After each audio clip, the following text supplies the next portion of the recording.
Football fans, today is Friday, January 12th. I'm Kevin Carroll. He's Joe Soprano, and we are, of course, tlsportsbetting.com. You can read it right here. Everything you need to get ready for a big playoff weekend. We do say goodbye to college football. It's a sad day. It's a sad day. It's a bad day. But with that, we are now into the NFL playoffs. We got a six-pack of games this week. All interesting. All promise to be. I think we might get 6 good games, maybe 5. I don't know about that Bills Steelers game, but we're going to get 6 good games, hopefully. A good weekend of football. A good weekend of betting. I heard early this morning, I don't know what the status of it is, but I heard early this morning they might move that Steelers game to Pittsburgh, or not to Pittsburgh, to Cleveland. Is that true? I saw a report. I haven't seen anything more on it. I guess they're expecting a good snowstorm up in Buffalo. I did see that. I did see that the travel conditions in Buffalo were, quote, impossible. So that might be tough, but you never know. You never know. And football's a cold weather game. Look at it. They should play in the snow. If they get 4 feet of snow, they get 4 feet of snow. I love it. I feel like both those teams are built for that too. The Yinzers and the Bills. All right, I'll get us started here. I'm going to take the Packers. They are touchdown underdogs on the road against the Dallas Cowboys. And I believe that's a Sunday middle of the day game. And I had the Packers last week. They were my only winner last week. I lost on the Eagles. By the way, good read by you on that game. I had this will only make sense to gamblers. Anyone who's not will not get this. Sometimes you lose a pick, but it was the right pick. It just loses. It goes the wrong way. That was a terrible read by my part. The Eagles looked like just absolute in shambles. So that was a loser. Washington was a loser.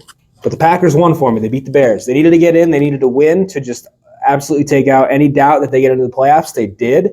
It was a low-scoring game. The offense statistically looked okay. They didn't score the ball, but they did enough, and I thought that was a tough game against the Bears team that had been coming on very hot as of late and would have loved nothing more to have knocked the Pack out of the playoffs. I've said it a couple of times that this is the team I wouldn't want to see right now in the postseason.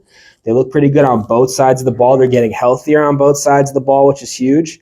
I know the Cowboys are really, really good at home this year, but I feel like one, you have to look at their historical postseason trends in this century. They're pretty bad since 2000 in the playoffs. And I just think that this year we've kind of seen it. We've kind of talked about it a little bit, how it's kind of been a weird year where it feels like every good team has had just that awful, like I've had some weeks where you're like, are they really this good? The Cowboys have had a couple. They've had a couple weeks where they look really great, but they lost to the Cardinals. They had a tough stretch there. They played some good teams and just looked bad against good teams, so you don't know how much you can draw from that. And I'm not saying they're going to lose, but I think the Packers are very much at this moment on that level and could very much play comparably to the Cowboys. Mike McCarthy, a little bit of a Packers revenge game going against their old ball coach, and he's not looked great in the playoffs. We remember what happened last year against the Niners with that weird play. The last play Zeke Elliott ever played in the Cowboys uniform was getting blown up, just snapping the ball for whatever reason. Yep. Very strange. But yeah, I like the Packers. I think they're good on both sides of the ball. I think they'll give it a game. I think if the Cowboys win, I don't think they win by more than 3. I think maybe a field goal game it comes down to there. All right. Well, I'm gonna go with an NFC East pick this week also. Sure. Eagles traveling to Tampa Bay, coming off that embarrassing loss to New York Giants, finishing the season after starting out 10-1, finishing 1-5. This is a team that's done. Somehow they're 3-point favorites. Usually the people in Vegas know what they're doing. I literally had to open the app twice and look at this line to make sure I wasn't seeing it was wrong. I don't understand how the Eagles are 3-point favorites. First of all, if you saw Jalen Hurts' hand in that Giants game, he seriously injured one of his fingers on his throwing hand. I have to question how he's going to be able to play on I'm sorry, this is a Monday night game. On Monday night. A.J. Brown got hurt. I got a question if he's going to be in that game. The Eagles just looked like a bad football team, and that's what they are. They're a bad football team. The Buccaneers, they won to get in the playoffs last week. I don't know how this is the Eagles are a 3-point favorite. They're giving money away in this one, if you ask me. I like the Buccaneers. I like the Buccaneers to win outright. I like the Buccaneers to win big. I like Baker Mayfield to make the Carolina Panthers look even more foolish for letting them go and going with Bryce Young. But hey, it's the Tampa Bay Buccaneers all the way as 3-point underdogs. I don't know how they're underdogs in this game. Yeah. Like I said, I had the absolute wrong read on the Eagles last week, and I don't love them this week. That game just, to me, And there's a couple of these games this week that felt like they feel obvious. They feel like they're just like a play that you make. There's an obvious play. The Buccaneers are one. I think that the Chiefs in the cold, bitter weather in Kansas City are a play everyone's making. So I was kind of trying to avoid those and pick something that I have not heard a lot of people taking sides on this Lions-Rams game. It's the Sunday night game. It's the Matt Stafford returns to Detroit game.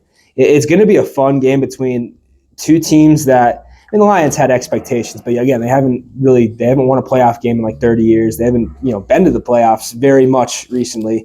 And the Rams I thought the Rams are going to be maybe the worst team in football. And they have really proved me wrong. That said, I'm taking the Lions -3 at home against the Rams. I almost called them against St. Louis. They're no longer in St. Louis, which is weird still. I'll never get over that. But my thing here is, I think the Lions are better on both sides of the ball. You can make a case defensively. The Rams are better. I think maybe they're pretty close. Maybe the Rams have the edge slightly in some of the scoring, and maybe I think the pass defense is a little bit better. But I think it's negligible. I think the Lions' offense is just going to be too tough to stop. They've got so many weapons. I think they're figuring out how to use those weapons. We saw some growing pains with how much is Jahmyr Gibbs getting the ball, how much are they using their receivers? Is Goff good enough to really make that offense sing? I think he's been good enough. People forget this is a revenge game for him too, because he came over in the trade where Stafford went to the Rams and he went to the Lions. I think they both really gelled in their respective new homes. But I like the Lions. Two things I noticed here, two numbers, two stats. The Rams were 1-7 against playoff teams this year, teams that ended up making the playoffs this year. And that one win was against the Browns. The Browns were starting Joe Flacco for his very first game. So that's the only game he lost this year. So there's that. I also saw something, and this is not a perfect stat for the situation because it's a straight up number. But Stafford straight up as an underdog. I just saw this on Twitter like 2 hours ago. I'm glad I saw it. 29-74 straight up as an underdog in his career. 29-74. With a spread that's not very big, it's a field goal, 3 points. I think that the trend there is still relevant. Obviously, I'm taking it against the spread, not straight up, but I think it's a relevant trend that he's not very good when the Rams are underdogs. Again, coming off a Super Bowl run just a couple seasons ago, they're probably not underdogs very often. And yeah, I like the Lions. I think the trend is there. I think it's time for this team to make history. I think that atmosphere in Detroit is going to be insane. I think the Rams are going to have a lot of trouble.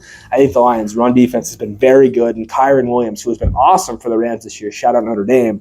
I think he'll be bottled up. I think Stafford will have to make some plays, and I think he's going to make a couple mistakes. I think Goff will play safe. I think he'll play smart. I think they'll run the ball. I think that they have a great duo backs there, Gibbs, and then David Montgomery is also very good. I think it's the Lions' time. That's it. I'm all in on the Lions right now. Oh, we're getting a lot of action out here in the Center City studios. Some people coming by. Looks like there's some Browns fans out there. Yeah, Browns heading to Houston. That'll be a tough game. I believe the Browns are about 2-point favorites on the road. But not a game I'm picking. I'm picking one of those games that Kevin mentioned earlier that has a big play game. A lot of people are playing. Chiefs at the Dolphins. This is another one I think they're giving away money. The Chiefs are a 5-point favorite. The Dolphins are 0-10 the last 10 games they've played where the temperature's been under 40 degrees at kickoff. Sunday or Saturday night, rather. They're playing these games all over the place. Yeah, this is a Saturday one. Saturday night on Peacock. Oh, yeah, it is. You got to stream it. On Peacock. That temperature is expected to be 3 degrees with a wind chill factor of -30. That makes it the third coldest NFL game in the history of the league. You've got the 1982 AFC Championship game between the Chargers and the Cincinnati Bengals, where it was a -59, I believe the wind chill was. The Chargers came in with that I think it's very similar to this game. The Chargers came in with that high-powered offense, scoring a lot of points. Air Coryell, Dan Fouts, Joyner, wide receiver, Kellen Winslow, the big tight end. They scored 7 points in that game. They couldn't do anything. I think the same thing's going to happen Saturday night. The Dolphins are not built for this weather. They don't like this weather. The Chiefs are going to dominate that game, win by much more than 5 points. An easy pick again here. And if you're wondering, the second coldest game in NFL history, of course, is the Ice Bowl, the Green Bay Packers, and I believe the Dallas Cowboys. That does sound correct, yeah. -48 in that game. But going to be cold on Saturday night. It's not going to be that cold in or northeastern Pennsylvania, sit in front of your TV or your phone, put that game on Peacock. It should be fun to watch. Maybe if you have to go out to one of the local watering holes, if you don't have the Peacock, or you know what, get the 7-day free trial and just watch it and then cancel immediately. But it's always fun to see those games played in the bitter cold and seeing the players trying to deal with those conditions. They call it football weather for a reason. It Yep. just feels right, especially for the playoffs. You got to be tough. You got to be strong. You got to be strong-willed to make it to the playoffs. I like the cold weather games. So we're going to get started on Saturday. It's 2 on Saturday night, 2 on Saturday afternoon, Saturday evening, 3 on Sunday. The Eagles-Bucks wrapping you up on Monday. Everything you need to get ready for the six-pack NFL playoff games can be found right here. TLSportsBetting.com, your one-stop shop for everything you need this weekend. Picks, predictions, insights, analysis, the whole 9 yards, the whole shebang and bang, everything you need right here. TLSportsBetting.com. Thank you so much for watching, and have a good weekend.